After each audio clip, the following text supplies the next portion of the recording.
Hi guys, we're currently on the campus of Ebenezer Senior High School and we're here to interview the students to see how smart they are. Let's go. So on a scale of 1 to 10, how smart do you think you are? 8. 8. Let's go. So you see some months they have 30 days and then some months they have 31 days. So how many months have 28 days? Stop it. Get some help. I think February. Come on now, dog. Come on, man. February has 28 days. Are you sure?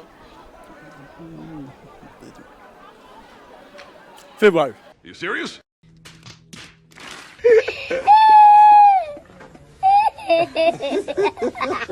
So on a scale of 1 to 10, how smart do you think you are?